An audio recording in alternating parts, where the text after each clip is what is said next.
प्यारे स्टूडेंट, स्वागत है आप सभी का अपना चैनल न्यू क्लासेस में। आज का वीडियो क्लास 12 के स्टूडेंट के लिए काफ़ी इंपॉर्टेंट होने वाला है और आज मैं आप लोगों को ज्योग्राफी सब्जेक्ट का ढेर सारा एमसीक्यू क्वेश्चन आंसर बताने वाला हूं। अगर इस वीडियो को आप लोग अंत तक देख लेते हैं तो फाइनल एग्जाम में आप लोग काफ़ी अच्छे नंबर ला सकते हैं और जो ऑब्जेक्टिव का एग्जाम होगा उसमें तो आप लोग बहुत ही अच्छे नंबर उठाएंगे। बस इस वीडियो को आप लोग अंत तक देख लीजिए, क्योंकि इस वीडियो में आज मैं आप लोगों को टोटल 100 एमसीक्यू क्वेश्चन आंसर बताऊंगा जो काफ़ी इंपॉर्टेंट है आप सभी स्टूडेंट के लिए। और अगर आप लोग मॉडल पेपर का सॉल्यूशन नहीं देखे हैं तो इस वीडियो के नीचे डिस्क्रिप्शन में उसका लिंक है, आप लोग जा करके देख लीजिए। और हर एक वीडियो देखने के लिए आप लोगों को मेरे चैनल के प्ले लिस्ट में जाना होगा। काफ़ी इंपॉर्टेंट है, एग्जाम से पहले अब जा करके देख लीजिए, क्योंकि एक ही दिन आप लोगों के पास में अब समय बचा हुआ है और दूसरा दिन में आप लोगों का एग्ज़ाम है। और काफ़ी सारे स्टूडेंट नए होंगे तो आप लोग चैनल को सब्सक्राइब करने के साथ साथ बेल आइकन को जरूर दबा लीजिएगा। तो चलिए, यहाँ जो पहला प्रश्न है काफ़ी इंपॉर्टेंट है आप सभी के लिए। तो देख लीजिए, जो पहला प्रश्न है कि इनमें से कौन सा एक मानव भूगोल से संबंधित नहीं है। तो याद रखिएगा, मानव भूगोल से संबंधित कौन वाला ऑप्शन नहीं होगा। तो देखिए, बी नंबर ऑप्शन जो है ना, ये मानव भूगोल से संबंधित नहीं है। मतलब मात्रात्मक क्रांति जो है ये मानव भूगोल से संबंधित नहीं है। बाकी पहला ऑप्शन जो है यानी कि क्षेत्रीय भिन्नता, ये मानव भूगोल से संबंध है। स्थानीय संगठन, ये मानव भूगोल से संबंध है। और अन्वेषण एवं वर्णन, ये भी मानव भूगोल से ही संबंध है। लेकिन इसका आंसर कौन वाला ऑप्शन होगा? तो बी ऑप्शन बिल्कुल राइट होगा। मात्रात्मक क्रांति मानव भूगोल से संबंधित नहीं है, वो संबंध नहीं रखते हैं। अगला जो यहाँ पर प्रश्न है कि मानव भूगोल क्रियाशील मानव और अस्थायी पृथ्वी के परिवर्तनशील बंधों का अध्ययन है, तो किसका कथन है? तो याद रखिएगा, कुमारी सैंपल का कथन है। इसका सी ऑप्शन बिल्कुल सही जवाब होगा। अगला जो प्रश्न आप लोग देख रहे हैं कि मानव भूगोल का जनक किसे कहा जाता है। तो देखिए, मानव भूगोल का जनक रेटजेल को कहा जाता है। आप लोग आंसर याद करके रखिएगा, क्योंकि यहाँ से काफ़ी सारा जो प्रश्न है वो फाइनल एग्जाम में आप लोगों को देखने को मिलेगा। तो एक भी प्रश्न छूटना नहीं चाहिए। हर क्वेश्चन को आप लोग अच्छे से देख लीजिए और अच्छे से दिमाग में सेट करके रख लीजिए, क्योंकि अभी आप लोगों को लिखने का वक्त नहीं मिलेगा। क्योंकि एक दिन जो बचा हुआ है, आप लोग अगर लिखिएगा तो फिर तैयारी कब करिएगा। तो इसीलिए आप लोग लिखिएगा मत, बिल्कुल अच्छे से देख लीजिए और एकदम पढ़ लीजिए। अगला प्रश्न देखिए, जो 4 नंबर का प्रश्न दिया हुआ है कि नव निश्चयवाद से संबंधित कौन है। तो देखिए, नव निश्चयवाद से संबंधित टेलर हैं। याद रखिएगा, टेलर नव निश्चयवाद से संबंध रखते हैं। अगला जो प्रश्न है कि निम्नलिखित में कौन विद्वान मानव भूगोल से संबंध नहीं है। तो देखिए, मानव भूगोल से संबंध कौन वाला नहीं होगा। तो यहाँ पर सी ऑप्शन जो आप लोग देख रहे हैं, वर्डेट रसल जो है, ये बिल्कुल भी मानव भूगोल से संबंध नहीं रखते हैं। ठीक है, तो यहाँ पर देखिए, सैंपल इसका राइट आंसर होगा। मतलब मानव भूगोल से संबंध कौन कौन रखते हैं। तो देखिए, सैंपल होगा, रेटजेल होगा और यहाँ पर देखिए हंटिंगन होगा। ठीक है, लेकिन यहाँ सी ऑप्शन जो आप लोग देख रहे हैं ना, ये ऑप्शन बिल्कुल भी नहीं होगा। और इस क्वेश्चन का सही जवाब जो है ना, सी ऑप्शन सही होगा। ठीक है, आप लोग याद करके रखिएगा। अगला जो प्रश्न है यहाँ पर 6 नंबर का कि दिए गए कथनों में से कौन सा एक भूगोल का वर्णन नहीं करता है। तो याद रखिएगा, ए ऑप्शन जो यहाँ पर दिया हुआ है, मतलब समाकलनात्मक अनुशासन जो है वो भूगोल का वर्णन बिल्कुल भी नहीं करता है। मतलब ए ऑप्शन इसका सही जवाब होगा। अगला जो प्रश्न आप लोग देख रहे हैं कि कौन सा एक भौगोलिक सूचना का स्रोत नहीं है। तो देखिए, प्राचीन महाकाव्य जो है ना, ये भौगोलिक सूचना का स्रोत बिल्कुल भी नहीं है। इसका डी ऑप्शन इसका राइट आंसर होगा। अगला प्रश्न देख लीजिए, जो यहाँ पर 8 नंबर का प्रश्न है कि प्रकृति और मानव के बीच में पारस्परिक क्रिया का सबसे महत्वपूर्ण कारक कौन वाला है। तो देखिए, तकनीक जो है ना, ये इसका बिल्कुल राइट आंसर होगा। अगला प्रश्न देख लीजिए कि मानव की मूल आवश्यकता से संबंधित कौन वाला नहीं होगा। तो परिवहन जो है ना, ये मानव की मूल आवश्यकता से बिल्कुल भी संबंधित नहीं है। अगला प्रश्न आप देख लीजिए, यहाँ पर जो 10 नंबर का प्रश्न दिया हुआ है कि संभववाद अवधारणा में किस घटक को महत्वपूर्ण माना गया है। देखिए, संभववाद अवधारणा जो है उसमें किस घटक को महत्वपूर्ण माना गया है। तो याद रखिएगा, इसका पहला ऑप्शन जो है ना, प्राकृतिक घटक, इसे भी महत्वपूर्ण माना गया है संभववाद में। और मानवीय घटक जो है इसे भी महत्वपूर्ण माना गया है संभववाद में। बिल्कुल आंसर याद रखिएगा, इसका सी ऑप्शन जो है बिल्कुल सही होगा, मतलब दोनों इसका सही आंसर होगा। अगला प्रश्न देख लीजिए, जो 11 नंबर का प्रश्न है कि इनमें से किस देश की जनसंख्या बढ़ने के बदले घटती जा रही है? तो इसका राइट आंसर होगा लाटविया। क्या होगा? तो लाटविया इसका सही उत्तर होगा। ठीक है, अगला यहाँ पर प्रश्न देख लीजिए, जो 12 नंबर का प्रश्न है कि निम्नलिखित में से किस देश की जनसंख्या सबसे अधिक है? तो सबसे अधिक जनसंख्या जो है ना वो अमेरिका का है। ऑप्शन के अनुसार आप लोगों को जवाब देना है। अगला प्रश्न आप लोग नोट करिए कि इनमें से किस एक महाद्वीप में जनसंख्या वृद्धि सबसे ज़्यादा है, सर्वाधिक है? तो अफ्रीका इसका राइट आंसर होगा। ऑप्शन के अनुसार आप लोगों को जवाब देना है। अगला प्रश्न देख लीजिए, जो 14 नंबर का प्रश्न आप लोग देख रहे हैं कि जनांकीकी संक्रमक सिद्धांत किसने दिया है? तो नो एस्टीन ने दिया है। आप लोग आंसर याद करके रखिएगा। नो एस्टीन जो है ना वो जनांकीकी संक्रमक सिद्धांत को प्रतिपादन किया है। आप लोग आंसर याद करके रखिएगा। अगला जो प्रश्न है कि कौन सघन जनसंख्या वाला क्षेत्र है? काफ़ी इंपॉर्टेंट है। देखिए, सघन जनसंख्या वाला क्षेत्र कौन वाला होगा? तो मरुस्थलीय क्षेत्र जो है ना ये सघन जनसंख्या वाला क्षेत्र है। इसका सी ऑप्शन सही जवाब होगा। और देखिए, हर क्वेश्चन के नीचे यहाँ पर ऑप्शन मैंने मतलब ऑप्शन के साथ में जो आंसर है, आंसर भी यहाँ पर आप लोगों के लिए मैंने दे दिया है। ठीक है, तो इस चीज़ को बिल्कुल भी आप लोग याद करके रखिएगा। तो यहाँ पर प्रश्न देखिए, अगला जो प्रश्न है ना 16 नंबर का कि कौन एक जनसंख्या परिवर्तन का कारक नहीं है? तो देखिए, जनसंख्या परिवर्तन का कारक जो है वो आवास नहीं होगा। इसका राइट आंसर आवास आप लोग याद करके रखिएगा। अगला जो प्रश्न है कि निम्न में से कौन एक विरल जनसंख्या वाला क्षेत्र नहीं है? काफ़ी इंपॉर्टेंट है आप लोगों के लिए। आप लोग बिल्कुल भी एकदम हर एक क्वेश्चन को अच्छे से याद करके रख लीजिएगा। देख लीजिए कि यहाँ पर विरल जनसंख्या वाला क्षेत्र कौन वाला नहीं होगा? तो देखिए, भूमध्य प्रदेश जो है ना ये विरल जनसंख्या वाला क्षेत्र नहीं है। आप लोग याद रखिएगा, बी ऑप्शन इसका सही होगा। अगला प्रश्न देखिए, जो 18 नंबर का प्रश्न दिया हुआ है कि प्रतिकर्ष और अपकर्ष कारक उत्तरदायी होता है। प्रश्न यहाँ पर थोड़ा अलग है, मतलब थोड़ा नहीं दिख रहा है साफ साफ, तो आप लोग बिल्कुल भी सुन करके याद रख लीजिएगा कि प्रतिकर्ष और अपकर्ष कारक उत्तरदायी होता है। तो प्रवास के लिए जो है ना ये उत्तरदायी होता है प्रतिकर्ष और अपकर्ष। आप लोग याद रखिएगा। अगला जो प्रश्न है ना 19 नंबर का कि सऊदी अरब में किस दिशा के क्षेत्र में सबसे घनी आबादी प्राचीन काल से ही वहाँ पर है? तो पश्चिमी इसका राइट आंसर होगा। ठीक है, पश्चिमी इसका राइट आंसर होगा। अगला प्रश्न देख लीजिए कि किस वर्ष के आसपास में विकसित और विकासशील देशों में नगरीय जनसंख्या जो है लगभग बराबर थी? तो इसका राइट आंसर होगा 1970। क्या होगा? 1970 में बिल्कुल भी जनसंख्या एकदम बराबर था वहाँ पर, नगरीय प्रदेश वाला। अगला जो प्रश्न है यहाँ पर देख लीजिए 21 नंबर का कि निम्नलिखित में से कौन सा एक सही तथ्य नहीं है? तो इसका राइट आंसर होगा बी ऑप्शन कि जनांकीकी संक्रमण की प्रथम अवस्था में जनसंख्या वृद्धि उच्च होती है। ये इसका राइट आंसर होगा। मतलब 21 नंबर का जो प्रश्न है ना उसका सही जवाब बी ऑप्शन होगा। अगला प्रश्न आप लोग नोट करिए कि जनसंख्या वितरण को प्रभावित करने वाले कारकों में सबसे महत्वपूर्ण कारक कौन सा होता है? तो स्थलाकृति जो है ये बिल्कुल इसका राइट आंसर होगा।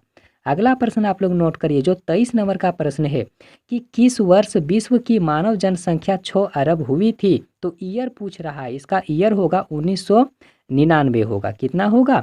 1999 में अगर कहा जाए तो विश्व की जनसंख्या जो है ना 6 अरब हुई थी 1999 में। अगला प्रश्न देखिए, जो 24 नंबर का प्रश्न आप लोग देख रहे हैं कि इनमें से कौन एक आयु वर्ग कार्यशील जनसंख्या का प्रतिनिधित्व करता है? प्रश्न और एक बार आप लोग सुन लीजिए ताकि आप लोग मतलब अच्छे से याद कर सके, क्योंकि प्रश्न नहीं दिख रहा है।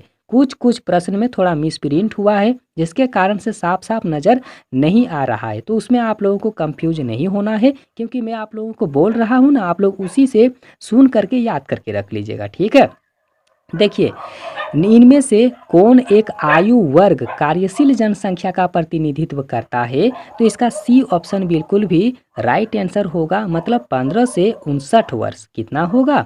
15 से 59 वर्ष इसका राइट आंसर होगा। मतलब देखिए कार्यशील के लिए मतलब व्यक्ति जो होता है वो काम करने के लिए कब वो तैयार हो जाते हैं, तो आप लोग याद रखिएगा 15 से लेकर के जो है ना 59 वर्ष के बीच में वो काम करने के लिए बिल्कुल भी रेडी रहते हैं, काम करते भी हैं, पैसा भी कमाते हैं। तो इसका सी ऑप्शन राइट आंसर होगा। अगला प्रश्न आप लोग देखिए, जो 25 नंबर का प्रश्न है ना कि निम्नलिखित में से किसके संयुक्त अरब अमीरात के लिंग अनुपात को निम्न किया है। तो आप लोग याद रखिएगा यहाँ जो पहला पॉइंट है ना कि पुरुष कार्यशील जनसंख्या का चयनित प्रवास, इसका राइट आंसर होगा।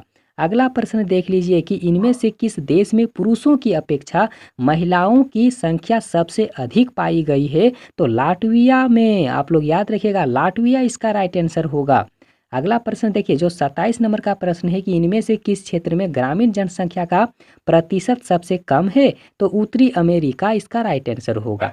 अगला प्रश्न नोट करिए कि 15 वर्ष से अधिक आयु के साक्षरों का प्रतिशत सबसे अधिक कहाँ पर है। तो देखिए पूर्वी यूरोप और स्वतंत्र देशों का राष्ट्रकुल इसका राइट आंसर होगा।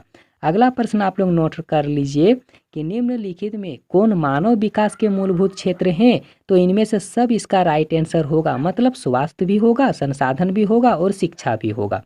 अगला प्रश्न देख लीजिए, जो 30 नंबर का प्रश्न है कि निम्नलिखित में कौन मानव विकास का स्तंभ नहीं है। तो देखिए मानव विकास का स्तंभ कौन वाला नहीं होगा। तो जो जनसंख्या यहाँ पर आप लोग देख रहे हैं ना, ये मानव विकास का स्तंभ बिल्कुल भी नहीं है, आप लोग याद रखिएगा।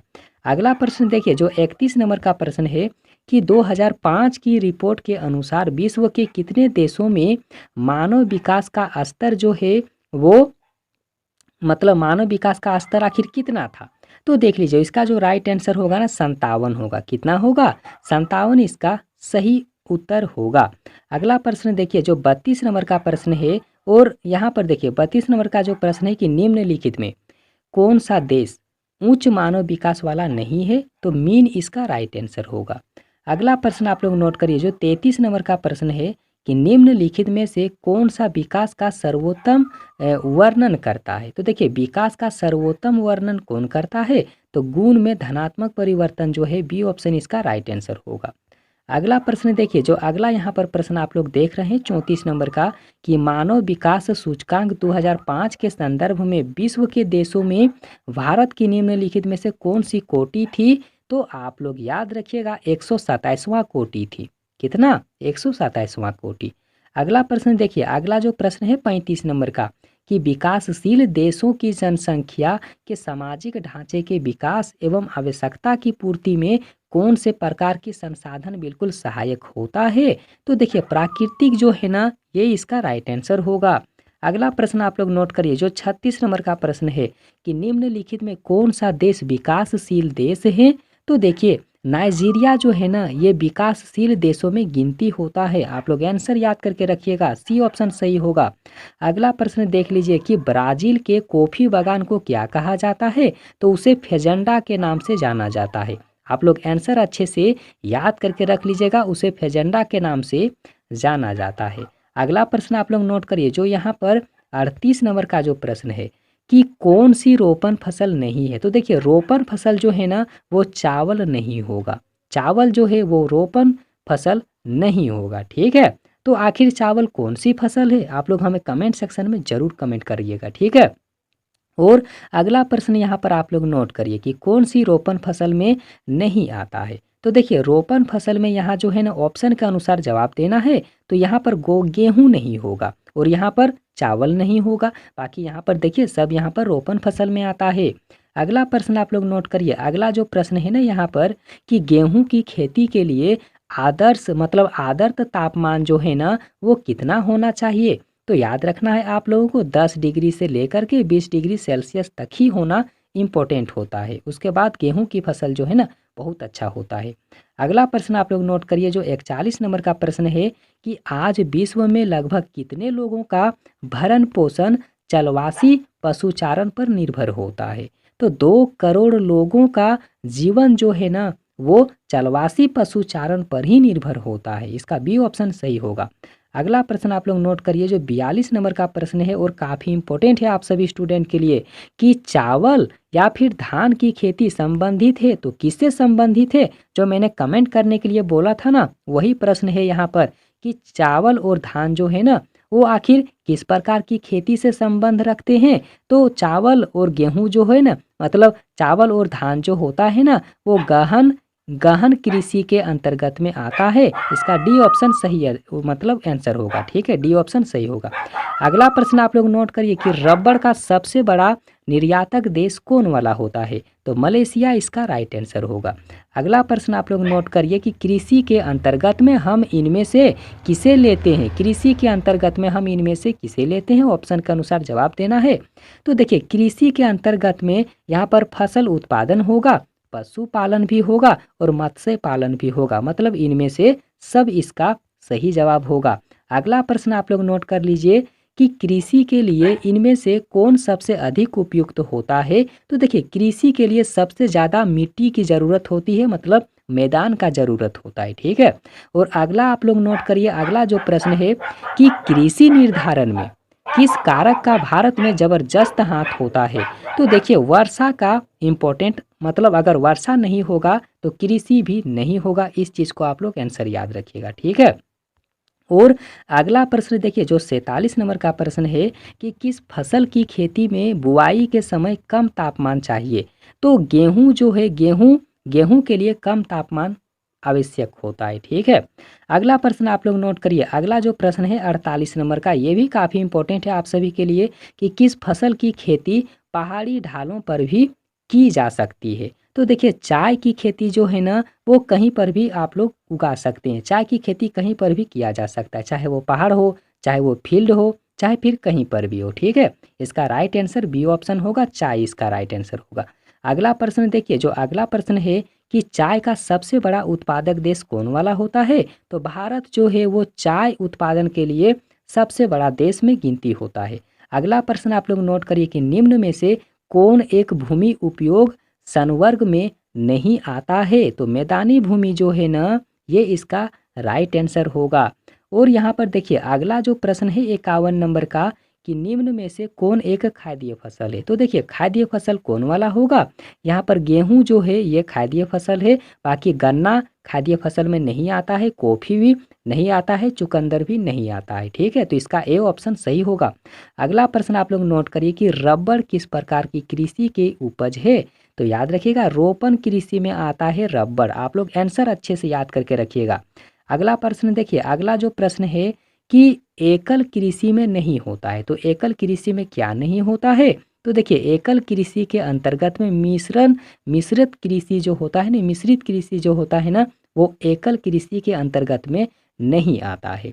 अगला प्रश्न आप लोग नोट करिए कि इन कृषि के प्रकारों में से कौन सा कर्तन दहन कृषि का प्रकार है। देखिए, कर्तन दहन कृषि का प्रकार है, तो याद रखिएगा आदिवासी निर्वाह कृषि जो है ना, इसका राइट आंसर होगा, बी ऑप्शन सही होगा। ठीक है, अगला आप लोग नोट करिए। अगला जो प्रश्न है ना यहाँ पर कि किस प्रकार की कृषि में खट्टे रसदार फलों की कृषि की जाती है। तो इसका राइट आंसर होगा भूमध्य सागरीय कृषि, मतलब इसका बी ऑप्शन जो आप लोग देख रहे हैं बिल्कुल इसका सही आंसर होगा। और आगे आप लोग नोट करिए, अगला जो प्रश्न है कि इन प्रदेशों में से किसमें विस्तृत वाणिज्य अनाज कृषि नहीं की जाती है। तो आप लोग याद रखिएगा अमेजन बेसिन की, आप लोग याद रखिएगा अमेजन बेसिन की, मतलब अमेजन बेसिन में जो होता है ना वो वहाँ पर ज़्यादा कृषि नहीं होता है। ठीक है, मतलब कृषि ना के बराबर में होता है। अगला प्रश्न देखिए, अगला जो प्रश्न है 57 नंबर का कि कौन सी कृषि के प्रकार का विकास यूरोपीय उपनिवेशिक समूह द्वारा किया गया है। तो याद रखिएगा रोपण कृषि इसका राइट आंसर होगा। अगला प्रश्न आप लोग देखिए, जो मतलब 58 नंबर का प्रश्न है कि फूलों की कृषि कहलाती है। तो फूलों की कृषि क्या कहलाती है। तो पुष्पो उत्पादन उसे कहा जाता है। आप लोग याद रखिएगा डी ऑप्शन इसका सही आंसर होगा। और अगला प्रश्न आप लोग नोट करिए, जो 59 नंबर का प्रश्न है कि निम्न देशों में से किस देश में सहकारी कृषि का सफल परीक्षण किया गया है। तो डेनमार्क इसका राइट आंसर होगा। अगला प्रश्न आप लोग नोट करिए, जो 60 नंबर का प्रश्न यहाँ पर आप लोग देख रहे हैं कि निम्न में से कौन से देशों में गेहूं और चावल की अधिक उत्पादकता की किस्में विकसित की गई है। तो इसका राइट आंसर होगा मैक्सिको और फिलीपींस। ठीक है, बी ऑप्शन बिल्कुल इसका सही जवाब होगा। और देखिए अभी तो काफ़ी सारा प्रश्न बाकी है, अभी आप लोग देखते रहिए क्योंकि वीडियो थोड़ा लंबा होगा। तो आप लोग मतलब वीडियो लंबा देख करके ये मत सोचिएगा कि यहाँ से क्वेश्चन नहीं आएगा, आप लोग अंत तक देख लीजिए ना, उसके बाद देखिए एग्ज़ाम में आप लोग फोड़ के आएंगे, ठीक है। अगला प्रश्न आप लोग देखिए कि निम्नलिखित में कौन एक रेशेदार फसल में नहीं आता है। तो देखिए कॉफ़ी जो है ना ये रेशेदार फसल में नहीं आता है, बिल्कुल आंसर आप लोग याद रखिएगा। अगला प्रश्न देखिए, अगला जो प्रश्न है कि शुष्क कृषि में निम्न में से कौन सी फसल नहीं बोई जाती है। तो ये गन्ना इसका राइट आंसर होगा। अगला प्रश्न देखिए कि रसदार फलों की कृषि संबंधित है। तो रसदार फलों की कृषि किससे संबंधित होता है। तो मतलब भूमध्य सागर कृषि से संबंधित होता है। इसका जो सी ऑप्शन आप लोग देख रहे हैं बिल्कुल इसका सही जवाब होगा। अगला प्रश्न देखिए, अब फटाफट आप लोगों को बता देते हैं कि चॉकलेट में कौन सा पदार्थ उपयोग होता है। तो चॉकलेट में कोको पदार्थ का उपयोग किया जाता है। अगला प्रश्न आप लोग नोट करिए कि निम्न में से कौन सा एक जोड़ा बिल्कुल सही मेल खाता है। तो देखिए कौन जोड़ा बिल्कुल सही मेल खाता है। तो यहाँ पर डी ऑप्शन जो आप लोग देख रहे हैं, लौह इस्पात उद्योग पीटस वर्ग, इसका राइट आंसर होगा। अगला प्रश्न देखिए, अगला जो प्रश्न है यहाँ पर कि निम्न में कौन सा एक प्रकार का उद्योग अन्य उद्योगों के लिए कच्चे माल का उत्पादन करता है। तो यहाँ आधारभूत उद्योग जो होता है ना ये इसका राइट आंसर होगा। अगला प्रश्न आप लोग नोट करिए, अगला जो प्रश्न है कि इनमें से कौन सा एक द्वितीयक सेक्टर का क्रियाकलाप में शामिल नहीं होता है। तो देखिए मछली पकड़ना जो है ना ये द्वितीयक क्षेत्र में नहीं आता है। अगला प्रश्न आप लोग देखिए, अगला जो प्रश्न है कि औद्योगिक अवस्थापन का एक कारण नहीं है। तो देखिए औद्योगिक व्यवस्था जो होता है ना इसके अंतर्गत में कौन वाला नहीं होगा। तो जो पूंजी यहाँ पर दिया हुआ है ना ये नहीं होगा, ठीक है। अगला यहाँ पर प्रश्न देखिए, अगला देखिए कुछ कुछ प्रश्न जो है ना आप लोग बहुत पढ़े होंगे और कुछ कुछ प्रश्न का आंसर आप लोगों को नहीं पता होगा। तो इस चीज़ को आप लोग बिल्कुल भी अच्छे से याद कर लीजिएगा। अगला प्रश्न देखिए, निम्नलिखित में कौन सा एक तृतीय क्रियाकलाप है। तो देखिए तृतीय क्रियाकलाप में बुनाई आंसर आएगा, बिल्कुल याद रखिएगा, ये तृतीय क्षेत्र में आता है। अगला प्रश्न देखिए 70 नंबर का जो प्रश्न है कि निम्नलिखित क्रियाकलापों में से कौन सा एक द्वितीयक सेक्टर का क्रियाकलाप में नहीं शामिल है। तो जो वस्त्र निर्माण होता है ना ये बिल्कुल भी द्वितीयक क्षेत्र में नहीं आता है। अगला प्रश्न देखिए कि निम्नलिखित में से कौन सा एक सेक्टर दिल्ली, मुंबई, चेन्नई और कोलकाता में सर्वाधिक रोजगार प्रदान करता है। तो इसका सेवा राइट मतलब सेवा क्षेत्र इसका राइट आंसर होगा, ठीक है। अगला प्रश्न आप लोग नोट करिए, अगला जो प्रश्न है कि वे काम जिनमें उच्च परिणाम और स्तर वाले अन्वेषण सम्मिलित होते हैं उसे क्या कहा जाता है। तो उसे पंचम क्रियाकलाप कहा जाता है। इसका जो यहाँ पर ख यानी कि बी ऑप्शन आप लोग देख रहे हैं बिल्कुल सही जवाब होगा। अगला प्रश्न देखिए, निम्नलिखित में से कौन सा क्रियाकलाप चतुर्थ सेक्टर में शामिल होता है। तो देखिए चतुर्थ सेक्टर में कागज और जो कच्ची लुदगी निर्माण होता है ना ये इसका राइट आंसर होगा। वे याद रखिएगा चतुर्थ सेक्टर में आता है, ठीक है। सी ऑप्शन इसका सही आंसर होगा। अगला प्रश्न आप लोग देखिए जो 74 नंबर का प्रश्न है कि निम्नलिखित कथनों में से कौन सा एक कथन जो है वो बिल्कुल भी सत्य नहीं है। तो डी ऑप्शन जो आप लोग देख रहे हैं इसका राइट आंसर होगा, बिल्कुल भी अच्छे से याद करके रख लीजिएगा। अगला प्रश्न आप लोग देख लीजिएगा, निम्नलिखित में से कौन सा देश इंटरनेट से अच्छी तरह जुड़ी हुई है। तो इसका राइट आंसर होगा कनाडा और ऑस्ट्रेलिया, बहुत ही अच्छे नेटवर्क से जुड़ा हुआ है। अगला प्रश्न आप लोग नोट करिएगा कि संसार के प्रसिद्ध वैश्विक नगर निम्नलिखित में से कौन सा है। तो लंदन, न्यूयॉर्क और टोक्यो इसका राइट आंसर होगा। अगला प्रश्न आप लोग नोट करिएगा कि एशिया, अफ्रीका और दक्षिण अमेरिका के अधिकतर लोग इंटरनेट का बहुत ही ज़्यादा इस्तेमाल करते हैं। आप लोग याद रखिएगा इसका बी ऑप्शन जो है ना कि बहुत कम या फिर बिल्कुल उपयोग नहीं करता है। इसका राइट आंसर जो है आंसर आप लोग याद रखिएगा बी ऑप्शन बिल्कुल सही होगा। मतलब एशिया, अफ्रीका और दक्षिण अमेरिका के लोग जो है ना इंटरनेट का इस्तेमाल बहुत अधिक नहीं करते हैं, मतलब बहुत अधिक नहीं करता है, ठीक है। बी ऑप्शन इसका सही आंसर होगा। आगे देखिए जो अगला प्रश्न यहाँ पर आप लोग देख रहे हैं कि दो औद्योगिक संकुलनों को विज्ञान और प्रौद्योगिकी पार्क कहा जाता है। तो संयुक्त राज्य अमेरिका होगा और यहाँ पर देखिए बोस्टन और कैलिफोर्निया होगा, ठीक है। आंसर अच्छे से याद करके रखिएगा। अगला जो प्रश्न आप लोग देख रहे हैं कि चतुर्थ क्रियाकलाप के वर्ग में निम्नलिखित में कौन से घटक आते हैं। तो यहाँ पर देखिए शिक्षा होगा, सूचना होगा और शोभा होगा। आंसर अच्छे से याद करके रखिएगा। अगला प्रश्न नोट करिए कि विश्व स्तर पर सेवाओं का निम्नलिखित में से कितना प्रतिशत योगदान होता है, तो 20% होता है। अगला प्रश्न आप लोग नोट कर लीजिए कि पुनः मतलब लंदन में कितनी कंपनियों की मुख्यालय को स्थापित किया गया है, तो लगभग 200 कंपनियों का मुख्यालय लंदन में है। अगला प्रश्न आप लोग नोट करिए। अगला जो प्रश्न है कि निम्नलिखित में वह कौन सा एक सबसे सस्ता परिवहन साधन है जो भारी सामान और लंबी दूरी के लिए सबसे बेहतर माना जाता है, तो वो जल परिवहन जलमार्ग होगा। ठीक है, सी ऑप्शन सही होगा। अगला प्रश्न नोट करिए। अगला जो प्रश्न यहाँ पर देख रहे हैं कि पनामा नहर जोड़ता है, तो पनामा नहर आखिर किसे जोड़ने का काम करता है, तो कोलोन से जोड़ने का काम करता है। किसे, तो पनामा नगर जो है ना वो कोलोन को जोड़ने का काम करता है। अगला प्रश्न आप लोग नोट करिएगा कि विश्व का सबसे लंबा झील जलमार्ग कौन सा है, तो याद रखिएगा ग्रेट लेक्स सेंट होगा और लॉरेंस जलमार्ग होगा, मतलब इसका बी ऑप्शन सही होगा। अगला प्रश्न आप लोग नोट करिए कि किस देश में इंटरनेट का प्रयोग सबसे अधिक होता है, तो अमेरिका में सबसे ज़्यादा होता है। ठीक है, अगला प्रश्न आप लोग नोट करिए कि इंटरनेट पर किस देश का स्वामित्व है, तो याद रखिएगा किसी का यहाँ पर नहीं होगा, किसी का नहीं होगा इसका राइट आंसर। अगला प्रश्न आप लोग नोट करिए कि किन दो देशों के बीच में गैस पाइपलाइन बनाने पर विचार हो रहा है। गैस का पाइपलाइन बनाया जाएगा, तो आप लोग आंसर याद रखिएगा ईरान और भारत के बीच में होगा। अगला प्रश्न देखिए। अगला जो प्रश्न है कि महासागरों का निर्माण सबसे पहले किस देश में हुआ था, तो जर्मनी में हुआ था। अगला प्रश्न नोट करिए कि संदेशों का आदान प्रदान कहलाता है, तो उसे संचार कहेंगे।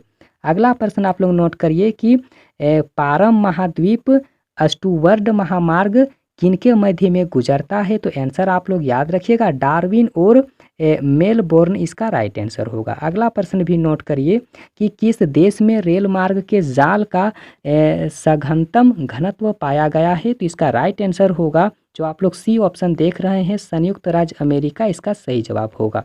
अगला प्रश्न देखिए कि बृहद, ठीक है, बृहद ट्रंक मार्ग होकर जाता है, तो किधर से होकर के जाता है, तो याद रखना है आप लोगों को उत्तर अटलांटिक महासागर से होते हुए जाता है। अगला प्रश्न नोट करिए कि बिग इंच पाइपलाइन के द्वारा परिवहित किया जाता है, तो किसे, पेट्रोलियम को। आप लोग आंसर याद करके रखिएगा। अगला प्रश्न देख लीजिए कि चैनल टनल जोड़ता है, काफ़ी इंपॉर्टेंट। देखिए चैनल टनल जोड़ने का काम करता है, तो पेरिस और लंदन को जोड़ने का काम करता है। संसार के अधिकांश महान पतन, देखिए संसार के अधिकांश महान पतन इस प्रकार वर्गीकृत किए गए हैं जैसे कि विस्तृत पतन। आप लोग आंसर याद रखिएगा। अगला प्रश्न देखिए। अगला जो प्रश्न है कि पनामा नहर जोड़ती है, तो पनामा नहर किसे जोड़ने का काम करता है, प्रशांत महासागर को और अटलांटिक महासागर को। अगला प्रश्न आप लोग नोट करिए कि उत्तर अटलांटिक मार्ग जोड़ने का काम करता है, तो उत्तर अमेरिका को और यूरोप को जोड़ने का काम करता है। अगला प्रश्न देख लीजिए। अगला जो यहाँ पर प्रश्न दिया हुआ है और यह प्रश्न मतलब साफ साफ नहीं दिख रहा है, तो इस प्रश्न को बिल्कुल भी छोड़ दीजिए। ठीक है, अगला प्रश्न आप लोग नोट करिए जो 99 नंबर का प्रश्न है कि संसार के अधिकांश महान पतन किस प्रकार की वर्गीकृत किए गए हैं, तो नौसेला पतन। आप लोग आंसर याद करके रखिएगा। और देखिए इस वीडियो का बिल्कुल भी अंतिम प्रश्न है, यहाँ पर देख लीजिए कि महाद्वीप में से किस एक महाद्वीप में विश्व व्यापार का सर्वाधिक प्रवाह होता है, तो इसका राइट आंसर यूरोप बिल्कुल भी करेक्ट आंसर होगा। तो ये था आप लोगों के लिए 100 MCQ क्वेश्चन, और इसके बाद में भी काफ़ी सारा MCQ वाला वीडियो बिल्कुल भी आप लोगों को मिलता रहेगा। चैनल को सब्सक्राइब कीजिए और साथ ही बेल आइकन को जरूर दबाइए। और अगर प्रश्न से संबंधित मन में कोई भी डाउट हो तो आप हमें कमेंट सेक्शन में ज़रूर कमेंट करिएगा। और वीडियो देखने के लिए बहुत बहुत धन्यवाद।